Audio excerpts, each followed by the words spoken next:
Israel ও ফিলিস্তিনের জনগণের মধ্যকার বিবাদ অনেক দিনের। এ দ্বন্দ্ব সংঘাতের সূত্রপাত ১০০ বছরের বেশি আগে। নিজেদের ভূমি, সীমান্ত ও অধিকার নিয়ে ইসরায়েলের সঙ্গে নির্যাতিত ফিলিস্তিনিদের ঐতিহাসিক বিবাদের পরিণাম আজও টানতে হচ্ছে তাদের। এরই সাম্প্রতিকতম ফলাফল ইসরায়েল ও গাজায় হামাসের মধ্যে চলা যুদ্ধ। ১৯৪৮ সালের আগে ইসরায়েল কি ছিল এবং কিভাবে এর সৃষ্টি? অটোমান সাম্রাজ্যের পতনের পর প্রথম বিশ্বযুদ্ধকালে ব্রিটেন প্যালেস্টাইন নামে পরিচিত ভূখণ্ডে নিয়ন্ত্রণ গ্রহণ করে। মধ্যপ্রাচ্যের এই অংশ দীর্ঘকাল অটোমান শাসকদের অধীনে ছিল। ফিলিস্তিনে আগে থেকেই সংখ্যাগরিষ্ঠ আরব ও সংখ্যালঘু ইহুদিদের পাশাপাশি অন্যান্য জাতিগোষ্ঠীর মানুষ বসবাস করত। ইহুদিদের সঙ্গে সংখ্যাগরিষ্ঠ এই আরব জনগোষ্ঠীর উত্তেজনা গভীর হয় যখন ব্রিটিশ পররাষ্ট্রমন্ত্রী লর্ড আর্থার বালফোর ১৯১৭ সালের ২ নভেম্বর জায়নবাদী নেতা ব্যারন রথচাইল্ডকে একটি পত্র পাঠান। এর মধ্য দিয়ে তিনি জায়নবাদ নামক উগ্র ইহুদিবাদ বা ইহুদি জাতীয়বাদকে স্বীকৃতি দেন। এটি এক মহাবিপর্যয়ের দুয়ার খুলে দেয়। এই স্বীকৃতির মাধ্যমে ব্রিটেন নীতিগতভাবে সংখ্যালঘু ইহুদি জনগোষ্ঠীর জন্য ফিলিস্তিনি ভূখণ্ডে একটি জাতীয় আবাস প্রতিষ্ঠায় সম্মত হয়। এই সম্মতি বা অঙ্গীকার কালক্রমে বালফোর ঘোষণাপত্র নামে পরিচিতি পায়।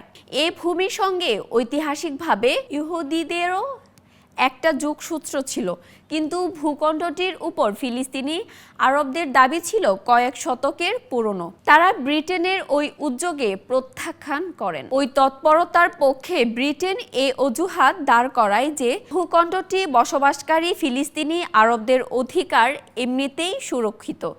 ব্রিটেনের মদদে ১৯২০-এর দশক থেকে ১৯৪০-এর দশকের মধ্যে ফিলিস্তিন ভূখণ্ডে বিশ্বের নানা প্রান্ত থেকে ইহুদিদের আগমন বেড়ে যায়।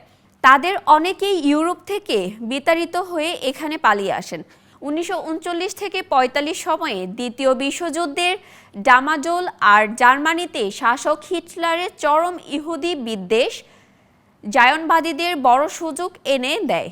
বিশ্বযুদ্ধ চলাকালে ইউরোপে ৬০ লাখের মতো ইহুদি নিধন করা হয়, যা ইতিহাসে হলোকাস্ট নামে পরিচিত। বিশ্বযুদ্ধ শেষে এই হলোকাস্টকেই ফিলিস্তিন ভূখণ্ডে ইহুদিদের নিরাপদ ও স্বতন্ত্র আবাসভূমি প্রতিষ্ঠার যৌক্তিকতা হিসেবে তুলে ধরা হয়।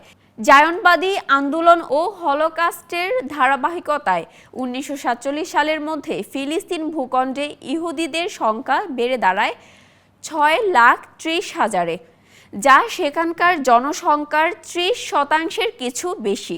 ফিলিস্তিন ভূখণ্ডে ইউরোপীয় ইহুদিদের স্রোত বাড়তে থাকায় এক পর্যায়ে স্থানীয় ফিলিস্তিনি আরবদের সঙ্গে তাদের সংঘাত দেখা দেয়।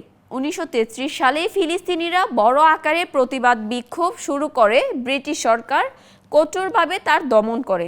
পাশাপাশি ফিলিস্তিনে স্বতন্ত্র ইহুদি রাষ্ট্র গঠনের নানামুখী পরিকল্পনা ও কর্মকাণ্ড চলতে থাকে। ১৯৪৭ সালে ফিলিস্তিনি ভূখণ্ডে আরব ও ইহুদিদের মধ্যে সহিংসতা বেড়ে যাওয়া এবং ব্রিটিশ শাসনের প্রেক্ষাপটে ফিলিস্তিনকে ইহুদি ও আরব রাষ্ট্র এ দুভাগে ভাগ করার পক্ষে ভোট দেয় জাতিসংঘ, যেখানে জেরুজালেমকে একটি আন্তর্জাতিক শহর হিসাবে প্রতিষ্ঠার প্রস্তাব দেওয়া হয়। ব্রিটিশ ম্যান্ডেটে শাসিত ফিলিস্তিন ভূখণ্ডের ৫৬% ইহুদি ও ৪৩% ফিলিস্তিনি আরবদের মধ্যে ভাগ করে দেয়ায় এই পরিকল্পনা কোনো আরব দেশে মেনে নেয়নি। তাদের যুক্তি ছিল, ইহুদিরা জনসংখ্যায় কম হলেও তাদের বেশি ভূখণ্ড দেওয়া হয়েছে পরিকল্পনাটিতে।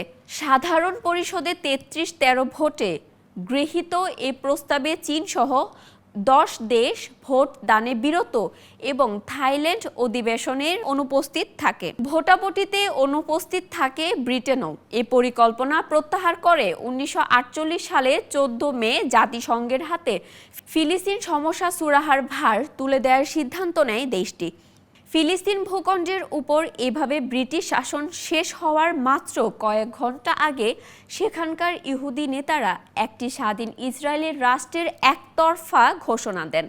মার্কিন প্রেসিডেন্ট ট্রুম্যান সঙ্গে সঙ্গে একে স্বীকৃতি দেন। এর মধ্য দিয়ে ফিলিস্তিনিদের উপর অনিঃশেষ বিপর্যয় নেমে আসে।